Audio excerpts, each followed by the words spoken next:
Inatasan na po ni Interior Secretary John Vic Remulla ang Philippine National Police magpatupad ng curfew hours sa mga minors sa National Capital Region.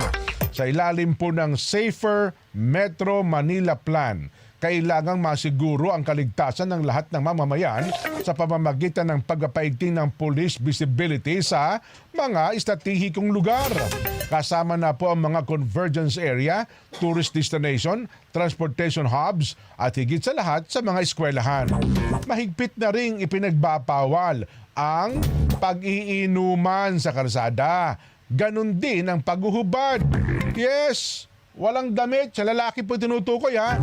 Paghuhubad na po sa mga pampublikong lugar. At hanggang alas 10 na lamang ng gabi, pwedeng magbidyoke sa iba't ibang lugar. Nagbabala. Babala, sabi po ni John Vic. Huhulihin ng mga otoridad ang sinumang lalabag, kaya inuobliga ang lahat ng local government units na magpatibay ng ordinansa. Yun! Mali yung babala ni John Vic, no? Dapat nanawagan ka muna sa LGU.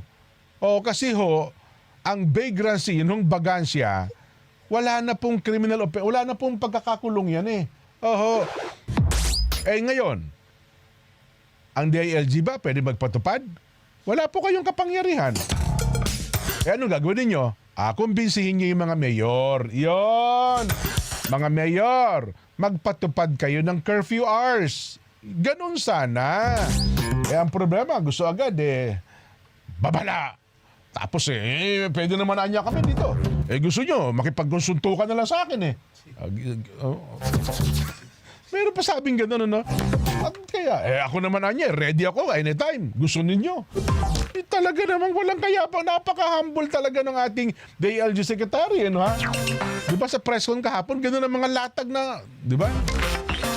Wala, Dapat daw po magpatibay ng mga ordinansa para sa curfew hours sa mga minors, pagbabawal ng pag-iinuman sa mga kalye at pag-ibidyoke lagpas po ng alas 10 ng gabi. Ayon naman kay PNP-NCRPO Police Major General Anthony Aberin, dinagdagan na rin ang deployment ng mga police personnel sa matataong lugar para masiguro na mababantayan ang kaligtasan ng bawat mamamayan. Inaasahan na magkakaroon daw po ng pagbaba ng krimen sa Metro Manila dahil pinaigting ang police visibility. Kasama daw po mga force multipliers na kinabibilangan ng mga barangay tanod. Ako, nilinaw naman ng PNP Chief General Jose Melesio Nartates na pagkatapos may patupad sa Metro Manila ang pagpapaigting daw po ng police visibility sa mga estratehikong lugar, ipapatupad din daw po ito sa iba't ibang panig ng bansa. Ayun! Talaga naman. Alam niyo po, ito, simpleng rekomendasyon lang. Secretary John Vic Remulla, ang ating kaibigan, General Aberin, yan, General Melesio Nartates, ang police visibility po, matagal na. Ang hinihingi namin sa inyo, police feelability. Ano po yung feelability? Dapat ma-feel namin na may pulis. Di ba? Ang problema, nasa kanto po may pulis, may mobile. Di ba? May naglalakad na pulis. Pero sa kabilang gilid, andun ang nakawan. Andun ang...